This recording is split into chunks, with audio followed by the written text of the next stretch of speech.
Hey guys, what's up? Welcome back to another video, and today we're going to be doing a review of the Gemfan 5055 Hulkie, and this is one of Gemfan's newest propellers that is certainly aimed at racing and maybe even replacing the popular 5152, which was previously one of my favorite props. So if we take a look at the overall blade profile, it's actually quite a thick blade down to the end. We have a very aggressive winglet on the wingtip there.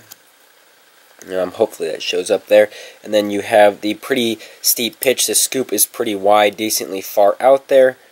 Yeah, just pretty nice, aggressive looking blade overall. And of course, like Gemfan, they come in several different colors. You have the fluoro yellow, you got the red, black, clear, and I'm sure they'll have more coming soon as these get more popular. So let's just real quick get a weight on them.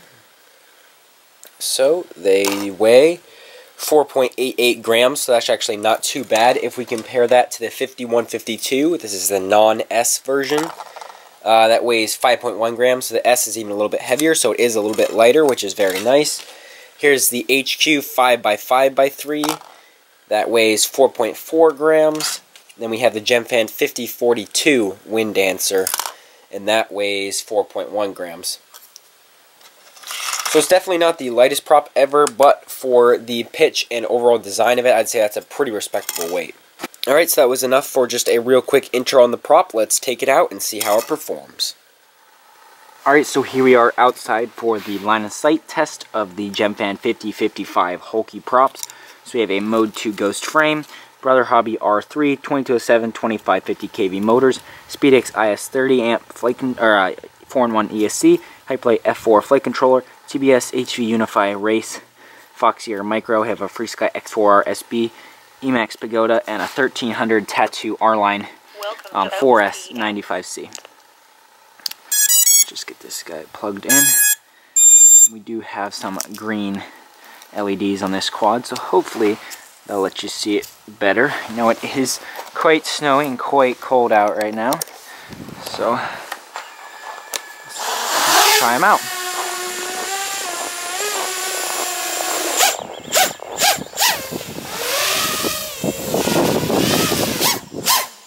So a lot of people have been comparing these to the 5152 from Gemfan, and rightly so. They're a pretty similar prop in terms of pitch and aggressiveness. And the 5152 was one of my favorite propellers. You can tell right off the bat that this definitely does have some good speed to it. These 5055s.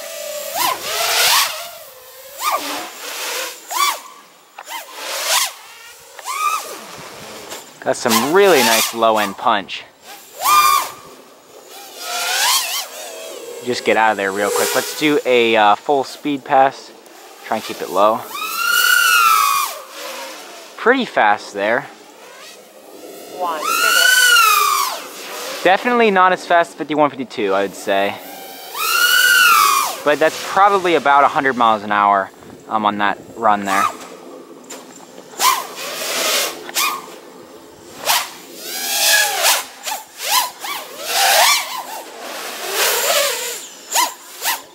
Definitely feel very responsive in the bottom end, almost like an HQ.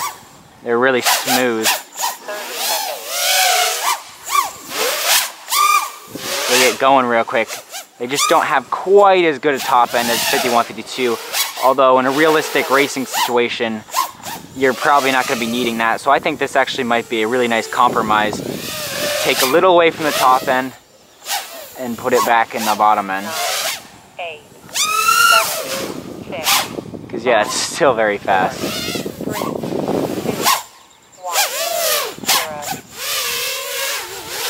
0. Whoa! Put it in the snow there.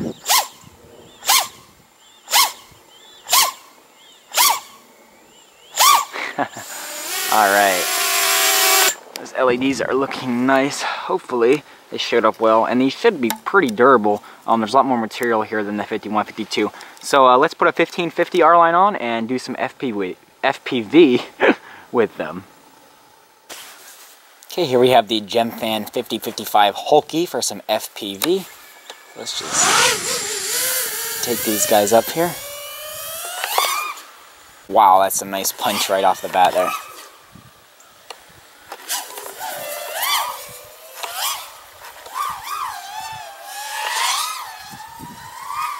Definitely very nice cruising speed right there. Probably at about 60%, 70% throttle. Moving very fast.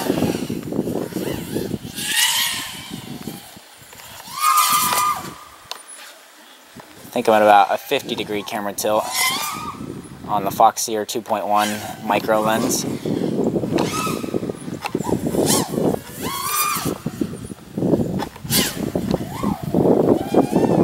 A little bit of wind out. Full speed. Whoa, whoa! 1 minute. No idea what that was. I guess we'll keep flying. I might have a little bit of water on my ESC from a little crash earlier. The Christmas tree. But yeah, definitely very fast props. They just want to get up and go. Good low end. See, like I said before, it's like the 5152, except they took some of the top end away and put it on the low end, which I'm perfectly fine with. These are just a really strong propeller. And I can't feel my thumbs. Wow, I'm not even trying to go fast through there. And it's just going fast.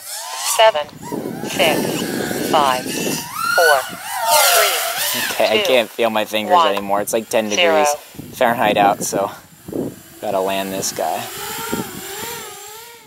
Alright, so here we are back after that testing, so let me just sum up my thoughts on the Gemfan 5055 Hulkie. So just like its cousin, the 5152, this thing is an absolute speed demon. In terms of total top end at full throttle, the 5152 definitely was just a little bit faster, and if we take a look at the scoops on the props, the 5152 is a little bit deeper, a little bit more pitch to it, but the 5055 is a little bit longer. The scoop protrudes farther out. But this is, of course, by no means a slow prop. I'd just say the top end is a little bit worse. However, the bottom end and control feeling on this prop is a lot better, in my opinion, than 5152, and that might have something to do with the little bit of extra blade area around the design here. And now, I tested them on these two different quads, and don't pay attention that neither of them has a 5055 on them. I changed them out for testing other things, but this is the main one I showed you here on the Brother Hobby 2207 2550 R3 motors. And then this quad is my America that has the R5 Brother Hobby motors that are 2207 2700 kV.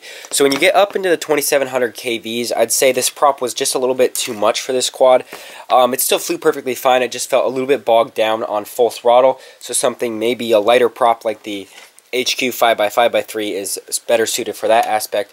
But on the 2550 kVs of this quad, it flew absolutely amazing. Just due to the sort of high pitch, high load design of this prop, I'd probably say you want to be at least a 2206 size minimum, or maybe a 2305. I'd say stay above that for this prop. Of course, you can run it on smaller motors, but you might be running into extremely high amp draws unless you have a super light build. For the kV range, I'd probably stay between 2400 and 2600 kV on this guy here, as you'll still get tons of speed, but you won't get crazy high amps. And just real quick, mentioning the amps, of course, this build does not have a current sensor on here, so I can't tell you exact values for that. However, I wasn't having any issues sort of running it. It definitely, you can just tell right away by running it and comparing it to the 5152. It is a high current drawing prop. However, it's not absolutely insane, and if you manage your throttle and you're just smart about it, and you're running a 1550 battery, I don't think it's going to be too much of a problem, as it just cruises at such a higher speed. You're actually going to be using less throttle most of the time compared to like a 5x5 HQ. But if you're hitting that top end of your throttle constantly, that might be an issue, and you might have to do some throttle limiting inside your radio to help reduce the amps. As for durability, I think I only crashed these guys once, and they're just a really nice sort of thick feeling prop, and you can see hopefully that they bend sort of out towards the end of the scoop here and not right up at the hub, which is quite nice. That's going to make them more durable, and I'd say definitely they are more durable than the 5152 just based on the airfoil. You can see this one bends way closer in. This design, just looking at it, feels way more fragile than the 5055, so that should be really nice, and the Gemfan plastic is certainly durable, so that should be really nice for racing in case you crash. So yeah, that's going to bring us to the end of the review here for the Gemfan 5055 Hulkie. Pretty similar to the 5152, a little bit less top end, but better control in the mid and low end, which is definitely what I would rather have since you're not really hitting that absolute top speed. So this is probably going to be my new favorite racing prop for the 2018 season. Actually, this and the 5050 HQ together, this on tracks where I'm able to open up more more open tracks so we can go really fast and you're more comfortable with. And then I'm going to run the HQ on smaller, tighter tracks that I'm just starting out. I'm not that comfortable flying on because it gives you a little lower speed but a lot more control and ease of flying. So I'm going to swap between those depending on the track setup. But yeah, I definitely am a big fan of this prop. There'll be a link down below if you're interested. Pretty much everyone else that I've seen has tried these yet is loving them. So that's the end of the video. Please subscribe and I'll see you in the next one. Bye.